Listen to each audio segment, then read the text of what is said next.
चलिए आगे बढ़ते हैं और सीखते हैं। दोस्तों हम देख चुके हैं कि इंडस कल्चर बहुत बड़ा था, तो ऑफ कोर्स फॉरेन से लोग यहाँ आते होंगे। तो दोस्तों ईरान और सेंट्रल एशिया से लोगों ने आना शुरू कर दिया और उनको हमने कहा इंडो आर्यन। हम दोस्तों हिस्ट्री को पढ़ते जा रहे हैं। मन में सवाल तो आता होगा कि आखिर ये हिस्ट्री फॉर्म कैसे हुई। तो चलिए पढ़ते हैं text for trades of Aryan culture. दोस्तों ये किताबें हैं ऋग्वेदा, द ज़ेंड अवेस्ता और होमर्स इलाद। अगर इन्हें बैक डेटेड किया जाए तो ऋग्वेदा 1500 बीसी, ज़ेंड अवेस्ता 1400 बीसी और होमर्स की किताब 900 टू 800 बीसी तक है। ये सभी किताबें अलग अलग एरिया से आती हैं और दोस्तों हमें उस समय के कल्चर व सोसाइटी की ब्रीफ डिस्क्रिप्शन देती है। हम इस वीडियो में सब कुछ ब्रीफली डिस्कस करेंगे कि क्या करते थे यह आर्यन कल्चर के लोग। इन्हें हम नियोलिथिक और अर्ली ब्रोंज एज के साथ जोड़ेंगे। अकॉर्डिंग टू ऋग्वेदा ये book nearly whole central Asia के बारे में हमें बता ही देगी।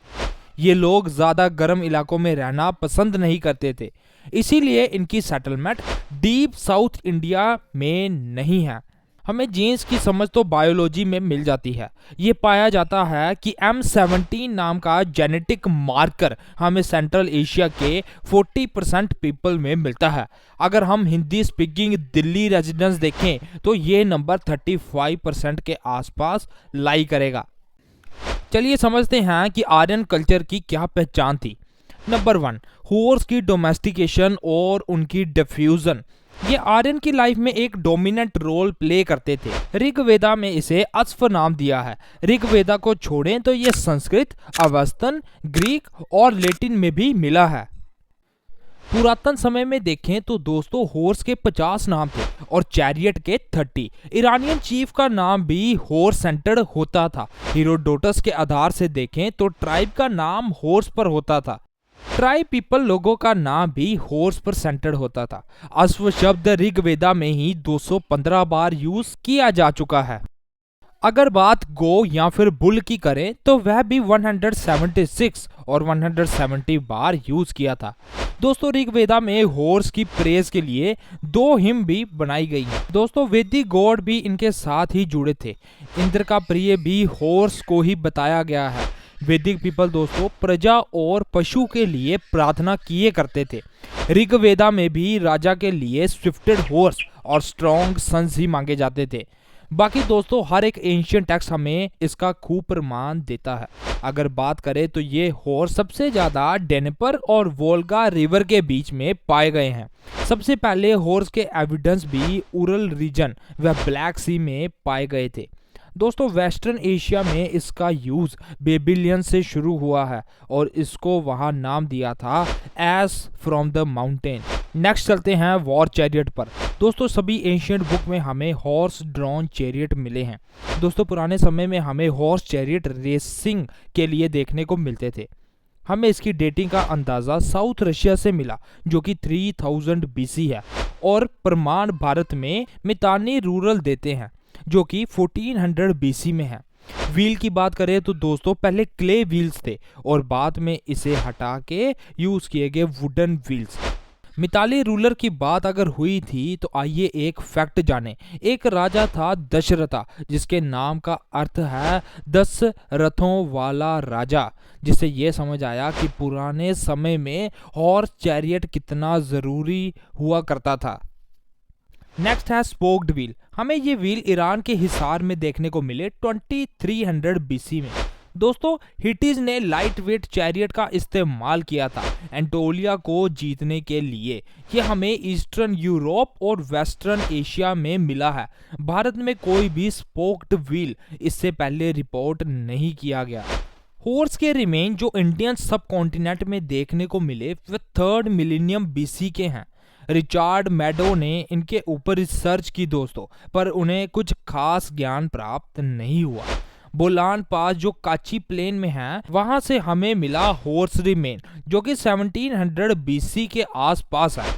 हमें इनकी पूरी तस्वीर पोस्ट हड़प्पन एज के बाद दिखाई दी दोस्तों।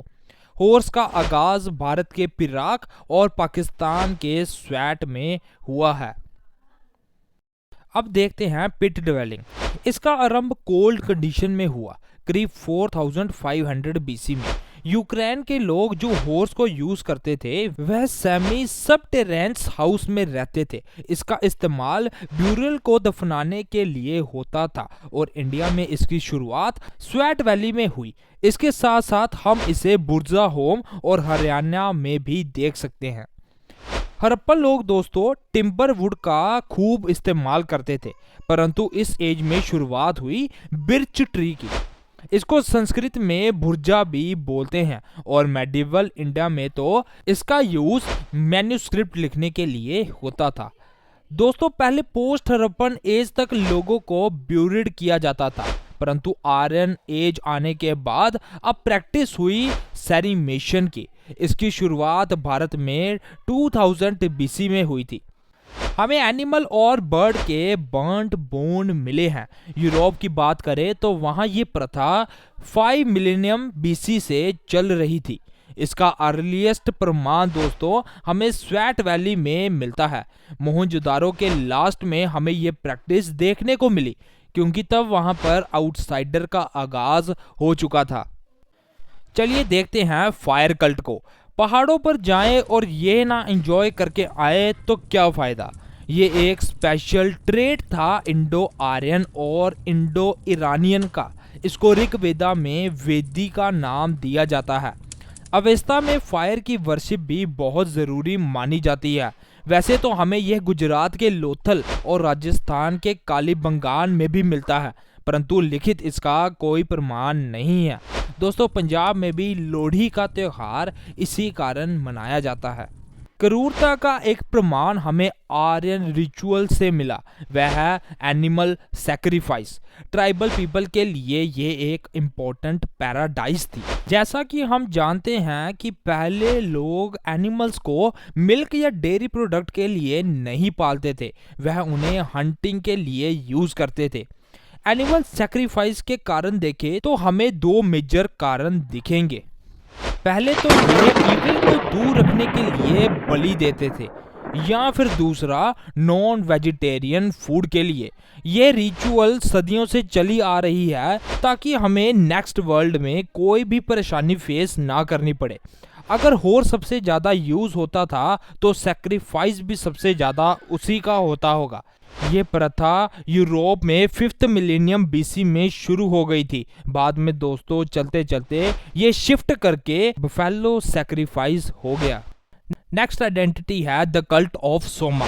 अवेस्टियन भाषा में हम इसे होमा कहते हैं। दोस्तों आपको सोमरस तो पता ही होगा, तो यहाँ पर हम उसी सोम की बात कर रहे हैं। दोस्तों हम इसकी शुरुआत की चर्चा करें तो यह एपिथेरा प्लांट के स्मॉल ट्विग से बना है, जो कि हमें पुराने वेसल में देखने को मिला टोगोलुक 21 में, जो कि तुर्कमेनिस्तान में है। बाकी दोस्तों इसकी एविडेंस की खोज अभी जारी है। आगे देखेंगे स्वास्तिक का साइन, जो कि एंशिएंट सिंबल है क्रॉस का इक्वल आर्म्स के साथ। इसकी शुरुआत आर्यन कल्चर में हुई। दोस्तों यह सिंबल को अप्रिसिएशन तो तब मिला जब नाजिस ने इसे अपना सिंबल अडॉप्ट किया। मैके की माने तो इसकी शुरुआत इलाम में हुई है। इंडियन में इसकी शुरुआत ब्राह्मण्स द्वारा हुई है। ला समझते हैं इनकी लैंग्वेज और उनका डिस्पर्सल। दोस्तों हमें समझ आने वाला और लिखित लिटरेचर मिला आर्यन कल्चर से। दोस्तों इंडो यूरोपियन के दो भाग हो गए, पहला ईस्टर्न और दूसरा वेस्टर्न। दोस्तों ईस्टर्न ब्रांच की ग्रोथ काफ़ी ज़्यादा हो गई, फिर इसी ईस्टर्न से दो ब्रांच बनी, इंडो ईरानियन और इंडो आर्यन। इसके लिंग्विस्टिक ट्रेल हमें डायनेसिटी ऑफ एगड से मिले हैं, जो कि इराक में है। अब ये इंडो आर्यन लोगों का आगाज आगे बढ़ा हमारे प्यारे भारत में। रशियन लिंग्विस्टिक की माने तो एंटोलिया ओरिजिनल होम था आर्यंस का। उनका ऐसा मानना था कि एनाटोलिया में एग्रीकल्चर का विकास 7th मिलेनियम बीसी में हुआ और उस एग्रीकल्चर के स्प्रेड के साथ इंडो यूरोपियन लैंग्वेज भी एक जगह से दूसरी जगह स्प्रेड हो गई।